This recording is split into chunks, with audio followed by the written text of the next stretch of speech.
This is Barry from Hidden Gateway. Together with my wife Sarah, we offer a course for anxiety sufferers, pointing them in the right direction away from illness and toward good health. This video is called Jordan Peterson and the Dangers of Benzodiazepines. I chose this topic because as a family physician, I have the ability to prescribe benzodiazepines for people, and as such, I'm very aware of the dangers of tolerance and physical dependence to this medication that Jordan Peterson has highlighted to the world.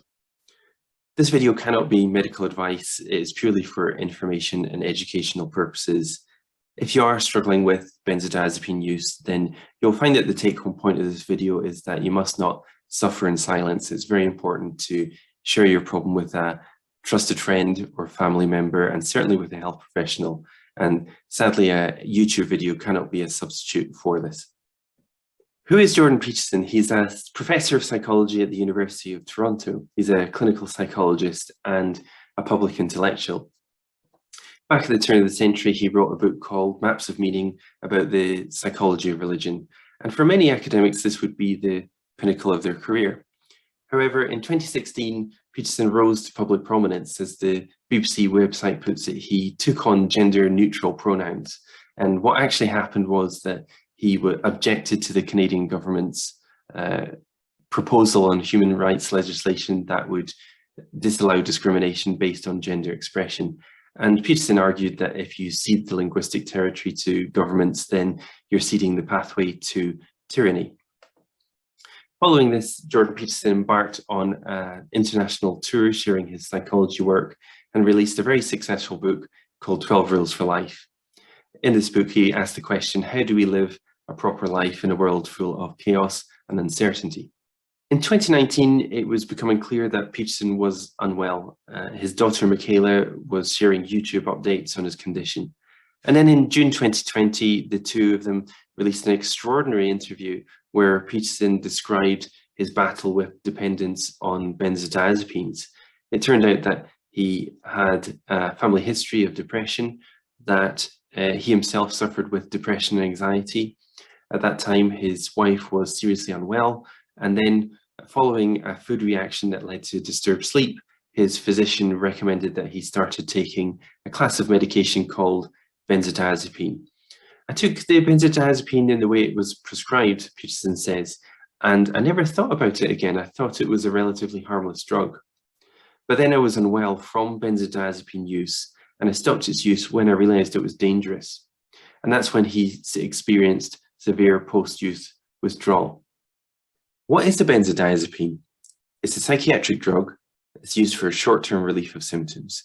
It's known to enhance the actions of a natural brain chemical called GABA.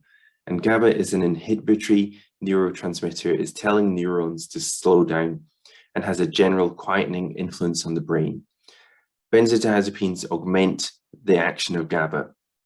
But it's also important to note that all psychiatric drugs, including benzodiazepines, have a profound effect on the mind and body apart from these known therapeutic actions. Benzodiazepines have a genuine use case in patients undergoing alcohol withdrawal and seizures and shakes. Also, people with psychosis who are in danger to their harm to themselves or others, it has this short-term effect. The debate on benzodiazepine widens when we start talking about the short-term relief of anxiety or promotion of sleep or muscle relaxation in patients with spasm or pain. And it's very important for people to know that the longer-term use of this medication can lead to the twin problems of tolerance and physical dependence. It's also important to say that benzodiazepines are not the same as SSRIs, which are also used for the treatment of anxiety.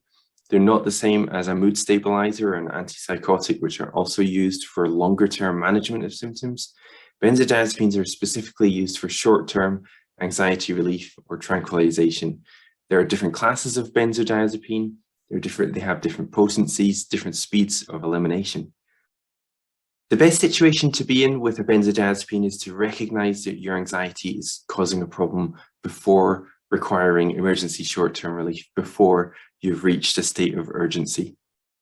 Many people are prescribed benzodiazepine and they experience immediate relief of their symptoms. And this is very true. Most users report immediate and significant relaxing and sedating effects. The problem comes when you're prescribed a benzodiazepine for a longer period of time, that you start hitting the paradox of benzodiazepine, where you're at risk of developing tolerance or physical dependence on the drug. Tolerance is where the effect of the benzodiazepine wanes over time, whereas physical dependence means that your body has adjusted to the effect of benzodiazepine in the body. And so if you come off the benzodiazepine, you're at risk of withdrawal type symptoms.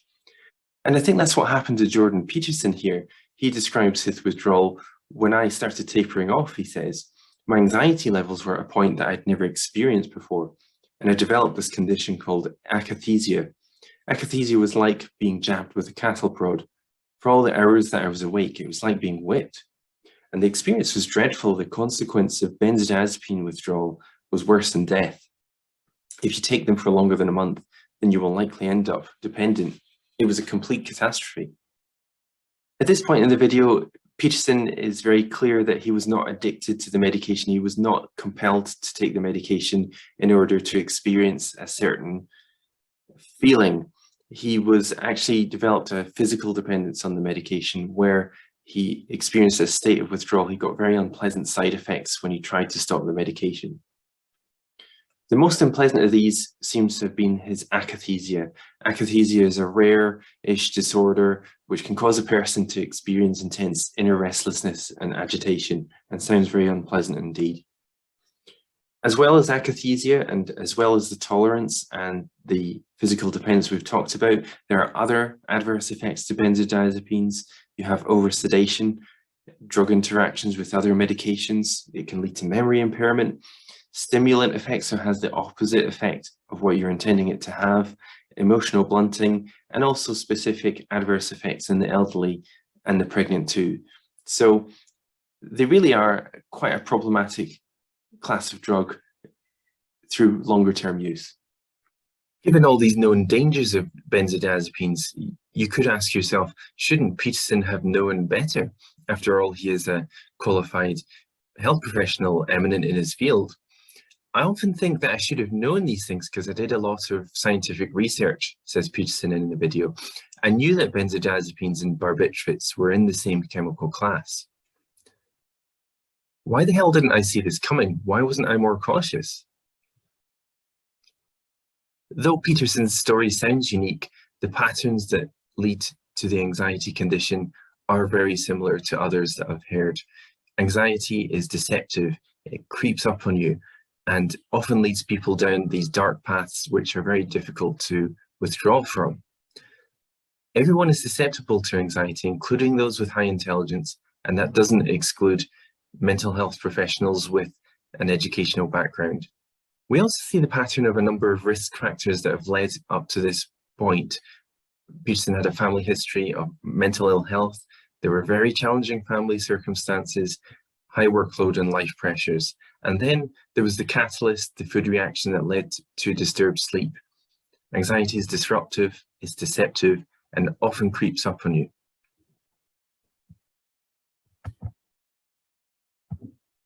The reason I survived, says Peterson, is that I had family that I was very attached to, and I had friends who went above the call of duty helping to care for me. Anxiety locks the sufferer into this tense inner battle with one's stress and worry, and you have the combination of tension and fatigue with the stress and the guilt and the anger of ending up in this situation, and the stress and the guilt and the high emotion is often exaggerated by the anxiety process. The most important thing you can do is to recognize the state you're in, recognize the anxiety condition, and most of all, share the problem with trusted family and a trusted health professional. If you're recognizing the state you're in and then sharing the problem, this is breaking the cycle of anxiety and starts to lead you away from this dark path. As for benzodiazepines, it is very difficult to exclude entirely short-term tranquilization from medical use.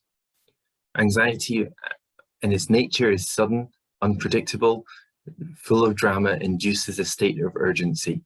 Patients respond to this sense of urgency, and so do health professionals, and both often feel that the only option available left to them is to prescribe a short-term emergency relief.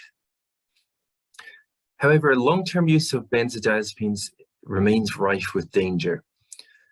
Arguments over the best benzo based on their potency or half-life are usually unhelpful because they all lead to the twin problems of tolerance and dependence if taken for too long.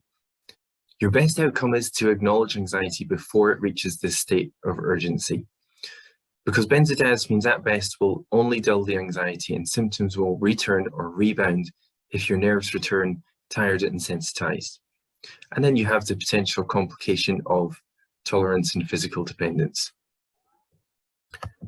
To conclude, Jordan Peterson sums it up well when he said, benzodiazepines are not your friend, and if they are your friend, they won't remain that way for very long. Thank you so much for listening to my video. If you're interested in benzodiazepines and other psychiatric medications, I recommend this website called the Inner Compass Initiative, which is full of information and resources and tools about benzodiazepines and how to begin the tapering process. As I mentioned though, the best thing you can do is to share your problem with a friend or a professional so that you're not embarking on this path alone. What happened to Jordan Peterson? It's now been over a year since he released his video. At the time, he was very worried about his recovery. However, things seem to be going very well now. He's released another book called Beyond Order, and his 2022 tour seems to be going ahead as well. So this is very good news. And I wish him and his family all the best on his continued recovery.